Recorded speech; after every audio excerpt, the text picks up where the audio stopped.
Bonjour mes frères, bonjour mes sœurs, je vous salue au nom puissant de Jésus. Je remercie l'Éternel qui nous donne cette opportunité pour voir ensemble sa parole. La Bible nous déclare que sa parole est la vie. Sa parole est la vie éternelle. Jésus nous a donné sa parole pour rendre ce qui est impossible possible, pour donner solution à tous ces problèmes qui nous ont tués. Aujourd'hui, nous allons voir ensemble pourquoi souvent des gens aiment mettre fin à leur vie, commettre suicide. Ici en Europe, on entend souvent des femmes, des hommes, même des enfants qui se suicident. Aujourd'hui, nous allons voir ce qui disent la Bible, la parole de Dieu. Concernant cela, nous allons prier. Seigneur Jésus, je te dis merci pour mes sœurs, mes frères qui sont devant l'écran. Je ne suis pas là pour parler de moi-même, mais de toi. Je suis là pour mettre fin à tous ces doutes, toute cette peur en eux. Je suis là, Papa, pour aider tous ceux qui est fatigué, tous ces hommes, toutes ces femmes qui me regardent, pour les aider et mettre fin à tout ce qui est suicide dans leur vie. Même s'il y en a, Père, qui ne connaissent pas encore la voie, à travers de ce message, je sais que tu vas les visiter. C'est pour cela, Papa, je te demande que tu viennes dans ce lieu et qu'à travers de ce message, que tu visiteras et que tu feras de grandes choses dans la vie de chacun, afin qu'on puisse dire que tu es encore vivant et que tu es encore présent dans leur vie. Fais de grandes choses à travers de ce message et que ton nom soit glorifié et que ton nom soit loué. Merci Saint-Esprit car tu es là pour enseigner. À toi la gloire, à toi l'honneur, au nom de Père, au nom de Fils, au nom de Saint-Esprit. Amen. Amen. Encore, je vous remercie pour cette opportunité pour partager la parole de Dieu. Quand des gens vont mettre fin à leur vie, une chose est sûre, ils ne pensent plus à une vie heureuse. Ils ne pensent plus, ils n'espèrent plus une vie heureuse. Ils n'espèrent plus une vie d'abondance, une vie qui peut changer. Une chose est sûre, ils pensent que tout est déjà fini.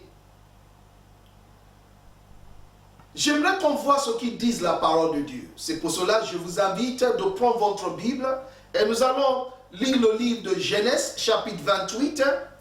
Genèse, chapitre 28, verset 10. Verset 10 jusqu'à 19.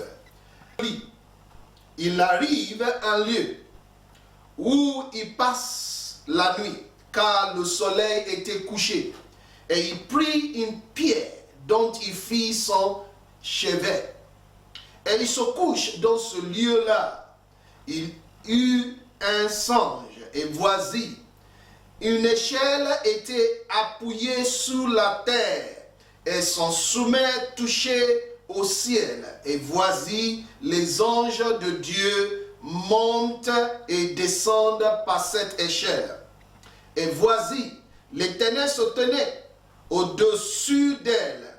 Et il dit à Jacob, je suis l'Éternel, le Dieu d'Abraham, ton père, et le Dieu d'Isaac. La terre sur laquelle tu es couché, je la donnerai à toi et ta postérité. Je la donnerai à toi et ta prospérité. Ta postérité sera comme la poussière sur la terre. Tu étendras à l'Occident et l'Orient et septentrion et au midi, et toute ta famille de la terre seront bénies en toi et en ta postérité. Voici, je suis avec toi. Je te garderai partout où tu iras, et je te ramènerai dans ce pays, car je ne t'abandonnerai point.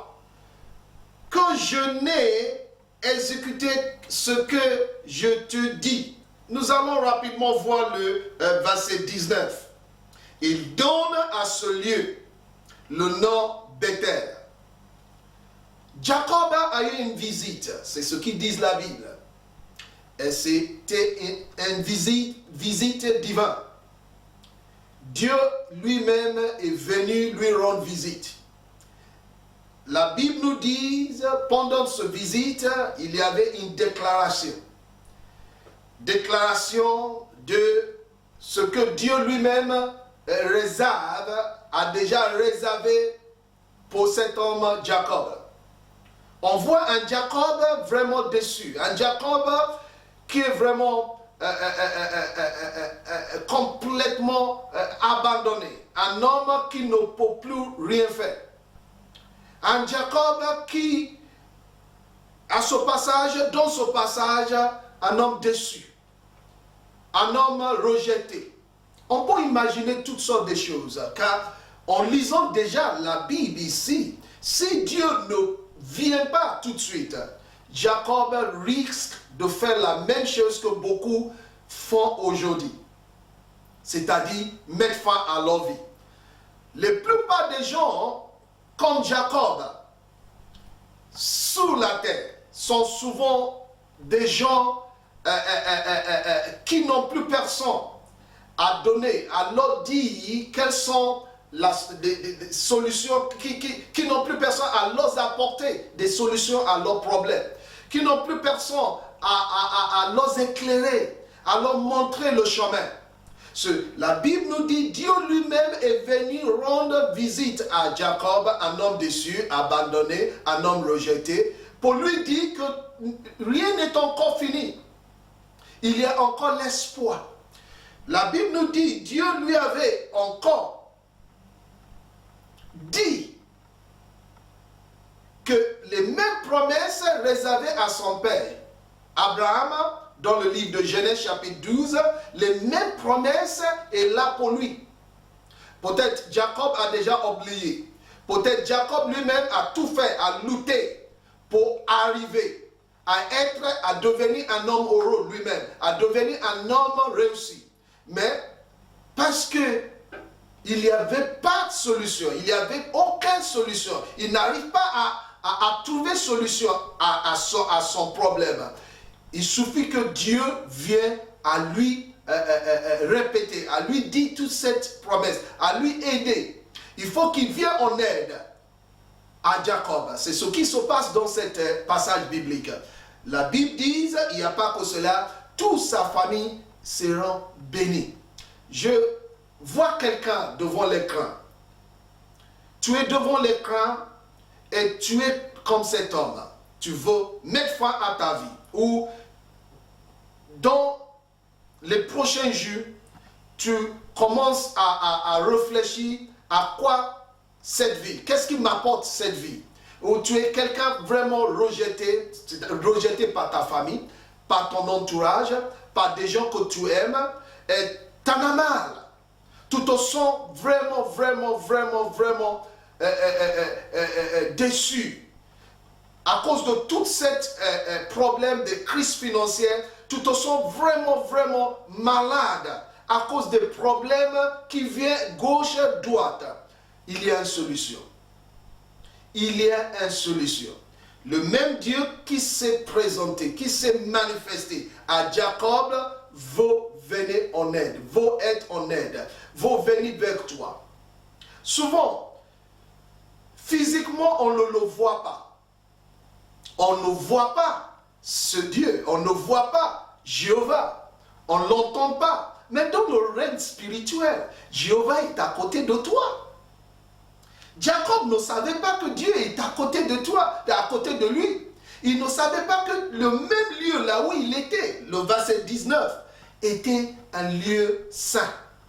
La Bible dit, à cause de ce visite, à cause de ce songe, que Jacob lui-même, lendemain, a tout de suite nommé cet endroit Bethel. Bethel veut dire Dieu est là. L'Éternel est là à côté de toi, mon frère. L'Éternel est là à côté de toi, ma soeur. N'abandonne pas. Ne se sens pas rejeté. Dieu est à côté de toi. Ne regarde plus. Tu as trop regardé les problèmes. Tu mets toutes ces choses-là sous toi-même, sous toi seul. L'heure est arrivée pour que tu vois ce que le règne spirituel te réserve. C'est vrai que tu ne le vois pas, mais vois ce qu'ils disent la parole de Dieu. La parole de Dieu, tu le dis, que même si tu ne le vois pas, l'Éternel est avec toi. On l'appelle Jéhovah, Jéhovah Shalom, Dieu avec nous. Dieu avec nous, l'Éternel est avec toi. Quel que soit ce que l'ennemi est en train de faire, quelles que soient les magouilles, quel que soit l'assemblement des méchants concernant ta vie, n'abandonne jamais. Dieu est là. Dieu peut prendre le relais. Dieu peut se combattre pour toi. L'Éternel peut tout faire pour que tu quittes le milieu là où tu es aujourd'hui. L'Éternel est prêt pour te prendre comme un bébé, car tu es vraiment son enfant. Il est prêt pour reprendre ta vie là où il est, là où il s'est arrêté, et pour avancer, pour te ramener vers ta prospérité. N'oublie pas, tu es un enfant de Dieu. Tu es un enfant de Dieu, ma soeur. Ne se jette pas. Ne commette pas une autre péché, une autre chose qui sera ni au moins une perte totale pour toi. Quand un homme, une femme commence à penser suicide, commence à dire qu'il veut mettre fin à sa vie, c'est pour vous dire que cet homme n'a plus personne. Peut-être je ne suis pas là avec toi, mais j'ai quelqu'un qui est avec toi. On l'appelle omniprésent, c'est-à-dire le même Dieu qui est là, là où je suis là, il est avec toi là. Il te voit. Il peut reprendre des choses là où il s'est arrêté. La lumière de l'Éternel est là. La lumière va briller. La lumière de Dieu va s'éclater. La lumière de Dieu va éclairer tout là où tu es aujourd'hui. Soyez prêts pour une visite divine. Soyez prêts pour une visite divine. Il n'y a pas que cela. Écoutez-moi bien. Le même Dieu qui nous dise qu'il est là avec nous, le même Dieu veut qu'on déclare cela tous les jours. Quand tu te sens abandonné, quand tu commences à sentir seul, qu'est-ce qu'il faut faire? Qu'est-ce qu'il faut faire? Si tu ne fais rien, c'est une autre manière de dire que vraiment tu as accepté. Et quand tu acceptes ce qu'il dit, ce qu'il propose l'ennemi, une chose est sûre, physiquement, tu vas commencer à avoir des doutes sur ta vie. Tu vas commencer à avoir des doutes sur ce que Dieu est capable de faire. C'est à toi de commencer à confesser ce qu'ils disent la parole. Dieu est là. Répète après moi, Dieu est là. Dites-le encore, Dieu est là. C'est à toi de le confesser. C'est à toi de le dire avec ta propre bouche que l'Éternel est là à côté de toi. Il est là, même si tu es dans un appartement en ce moment, même si tu es au lieu de travail et que tu m'écoutes, même si là où tu es en ce moment, ton mari n'est pas là, même si ta femme t'a déjà quitté, quel que soit, ne se sont jamais abandonnés. Dieu t'a pas crié pour que tu sois seul. L'Éternel t'a crié pour que tu sois toujours avec lui. Mais n'oublie pas, Dieu est un esprit. Même s'il n'est pas là physiquement, l'Éternel, ma soeur, mon frère, il est là. Ouvre ton cœur. Accepte ce que je dise. Crois à ce message, à cette parole divine, que Dieu est avec toi. Jéhovah Shalom est avec toi. C'est à toi.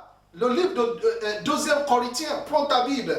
Écris-le à côté de ta Bible. 2 Corinthiens chapitre 12, versets 7 à 9. 2 Corinthiens chapitre 12, versets 7 à 9. C'est à toi de déclarer. C'est à toi de le dire que l'Éternel est ta force surnaturelle. C'est quoi là une force surnaturelle?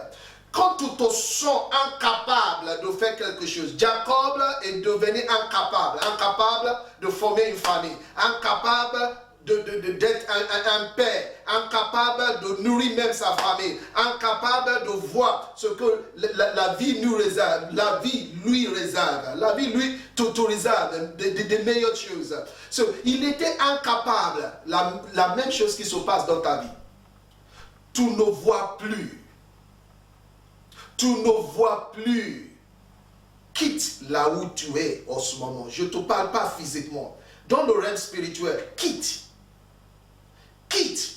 Car Dieu est un Dieu d'une force surnaturelle. Au-delà de ce que tu peux faire, la force viendra. Dieu va se connecter à toi en ce moment, au nom puissant de Jésus. L'Éternel va se connecter. Tu es une femme, tu es un homme, tu es un enfant, tu es seul, quel que soit. N'oublie pas, il y a une force surnaturelle qui peut se connecter à toi, qui est naturelle. Et à ce moment-là, des choses impossibles deviendront possibles. Dieu veut t'apporter cette force surnaturelle. Il va rendre ce qui est triste dans ta vie joie. Il va rendre ce que toi tu considères comme douleur. Il va le rendre joie. Accepte cette proposition aujourd'hui. Commence à confesser que l'Éternel est là pour m'apporter une force surnaturelle, pour bouger, pour avancer, pour quitter là où tu es. Peut-être tu as déjà eu pas mal de choses, je dis des rejets pour ton travail. Tu as besoin de certaines choses, tu as envoyé des lettres, il n'y avait aucune réponse positive. L'Éternel veut t'apporter une force surnaturelle. Au-delà de ce que l'homme peut te offrir. L'homme est limité, n'oublie pas. Tes parents sont limités, n'oublie pas cela. Nous, les hommes, nous sommes tous limités. Mais on sait, nous avons un Dieu qui est surnaturel, qui est extraordinaire.